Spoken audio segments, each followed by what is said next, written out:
Babia ye hu ye Nkawkaw ahemfie na ewo Nkawkaw adu agiri. Ebe semfie aduenu nsia ni 26 years. Nkawkaw hene na osiso enya ne ba bi kwaye no. Yentimi si Nkawkaw hene. Ene da Nyankopɔn ayadom ama ne bomme hene anaifa opinaman a wotoso miensa ena trankonwa aya mamre ne amane age Nkawkaw hene foforo atum. Ene ya mamre ne amane koso.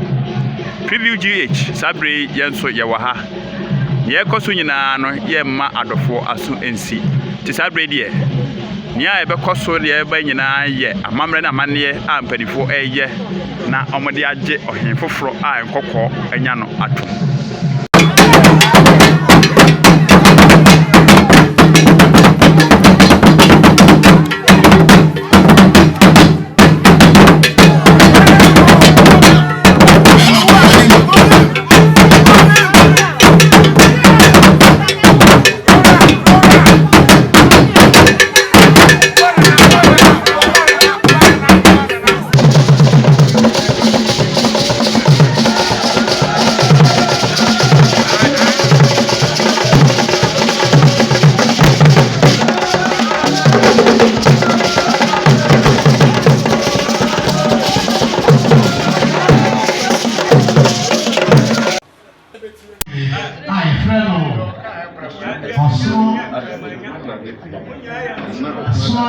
Nana Sono Adade.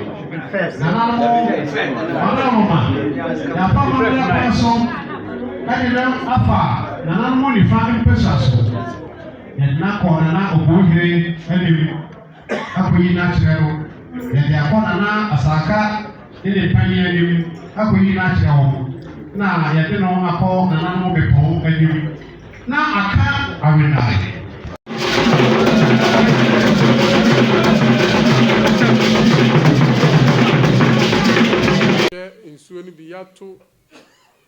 bola sumina egum ne plastic waste ni adia egugumu no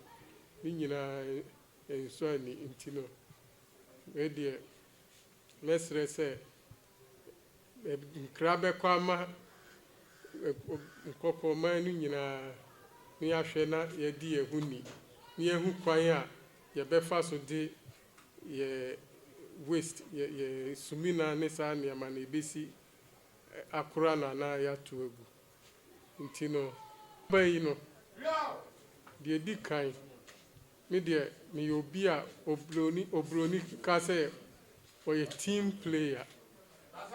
me obi a me wo ho a me pese asumdwie ene nka bom eba ntima bayi de mesre se nipa wo Nkawkaw krom ha nyina ni Nkawkaw mamu ha nyina ebe ka om ho abom ni aye kro ye ade adwen ba ko etimi apagya aye adwuma di apagya kro ya mana akosoro enu nti school ho nsem hia me pa nti mabai me pese mu nyina beboa ama school ko ni school nyuma etumpon ewa ha uhwe Nkawkaw kro ya asa na yesu eti ebre du se ye betimi anya university wa ha sa ban susu ye tumi ko dan no ni nyina de ahoden bua ye wo Nkawkaw secondary school wa ha ye se yetimi nya technical convert ni bi so wa ha nam so a ye di nipa na ye kro ntino meje Bibi a friend say human development say nipan kanko pa titru di kanka adisua school ne nsa no juma afen so ahoden health good health and sanitation hu hia pa ntine momwa sane ebe ya ahonidie ebe koso kama ni nsiesie ebe bakro imu we say sabi efi de yare pi enam tie no so no ehu hia me ana fe nso your environment ye nsuwa no a ewo ha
Nana Sono